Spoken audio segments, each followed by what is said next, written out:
정진상 전 실장이 유동규 씨에게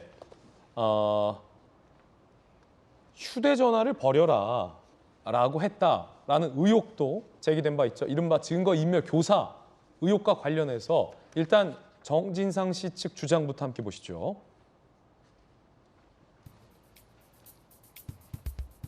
신변을 비관하는 말을 해서 위로해 줬을 뿐이다. 휴대전화 버리라고 한 적 없다라고 부인했습니다. 유동규의 반응은 기가 차다는 듯이 웃었다라고 많은 오늘 조간신문들이 보도하고 있습니다. 휴대전화엔 불리한 증거들이 있었다라고 반박을 했습니다.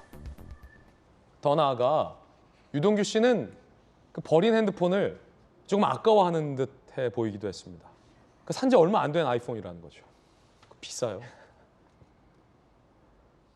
정진상 씨는 뭐 핸드폰 던지라고 말한 적 없다는데 제가 2주 돼가지고 아무것도 없는 핸드폰을 제가 던질 이유는 없었. 하나씩 좀 전에 그 시장실 CCTV처럼 다 만천하에 드러나게 될 겁니다. 자, 강력경사 출신의 박성무 변호사님. 네. 구매한 지 2주 된 핸드폰, 새 핸드폰을 던질 이유는 없다. 상식적으로 그 비싸다. 근데 보세요. 툭 던졌어요. 그리고 정진상 씨는 유동규와 압수수색 직전에 통화한 적 없다라고 처음에 부인을 했는데 그건 거짓으로 드러났어요. 통화한 사실 나중에 들통이 났습니다. 그리고 휴대전화 버리라고 했다라고 검찰은 보고 있는데 지금 정진상 씨는 휴대전화 버리라고 한 적 없다. 신변을 비관해서 위로해줬다라고 주장을 하고 있는 건데 네네. 자, 이 대목에서는 누구의 말이 좀 신빙성이 있다고 보여집니까? 이 부분은 결국 검찰이 입증을 해내야 하는 대목이 아닐까 싶습니다. 그 통화 내용이 녹음돼 있는지 알 수 없지만 녹음돼 있지 않으니까 정진상 전 실장 측은 이와 같은 주장을 하고 있는 것 같고 실제로 증거인멸을 교사하지 않았을 가능성도 충분히 남아 있으니까요. 여러 가지 정황상으로는 이런 일종의 공모가 있지 않았을까라는 의심을 가게 합니다만 이 의심만으로 유죄 입증을 다 할 수는 없으니 이 부분은 향후 재판을 거쳐 나가면서 검찰이 입증을 해내야 하는 몫이 아닌가 싶은 생각이 듭니다.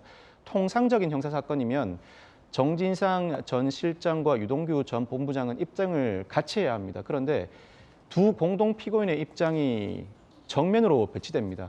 한쪽은 뇌물을 받지 않았다고 하고 한쪽은 뇌물을 줬다고 하고 한쪽은 휴대전화를 버리라고 지시한 적이 없다고 하고 한쪽은 휴대전화를 버리라는 지시를 받았다는 취지로 주장을 하고 있습니다.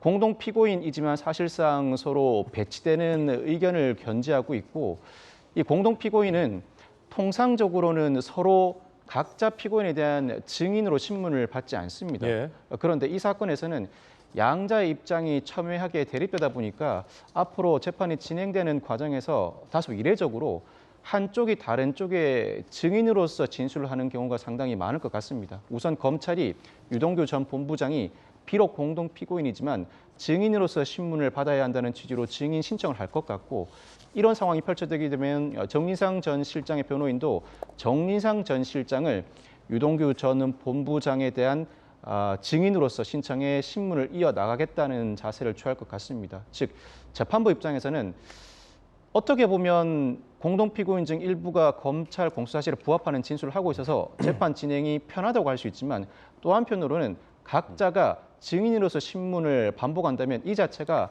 상당히 절차가 번거로워서 재판 진행에 어려움을 겪을 수 있을 것 같습니다. 실체 관계는 결국 각자의 증인 신문 외에도 관련자들의 진술, 무엇보다 예. 검찰의 공소사실을 반박하는 변호인이 제출하는 추가 증거나 앞으로 여러 증인 신문이 예정돼 있을 텐데 증인 신문을 통해서 밝혀지지 않을까 싶고 무엇보다도 정진상 전 실장이 받고 있는 혐의 중에서 428억 원 약정이나 위례 신도시 특혜 부여 의혹은 정진상 전 실장이 부인하고 있지만 이 혐의들이 인정된다면 곧바로 이재명 대표의 배임 혐의와 직결된다고 할 수 있습니다.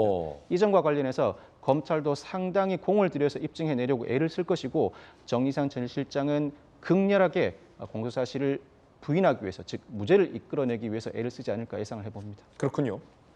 한 가지 궁금한 게 있는데 보통 이제 휴대전화를 버리잖아요. 유동규 씨도 휴대전화를 던졌잖아요. 근데 유심만 빼서 던지면 포렌식 안 되지 않습니까? 그렇지 않습니다.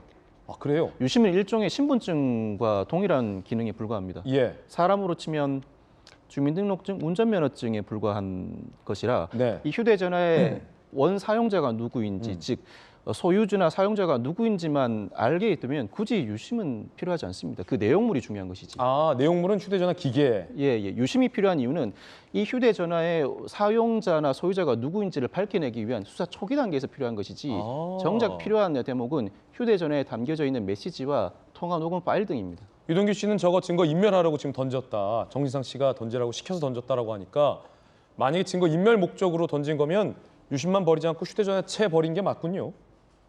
그럴 수도 있겠죠. 예. 네. 정진상 씨는 부인하고 있습니다. 근데 서지현 부대변인, 네. 왜 통화한 적도 없다고 했어요? 정진상 실장은? 왜 거짓말했어요? 그러니까 이제 저도 추측해 보면 이제 뭐 이렇게 불리할 증거를 진실이라도 그 감추는 건 어떤 인간의 심리나 성향일 수도 있는 것인데요. 네.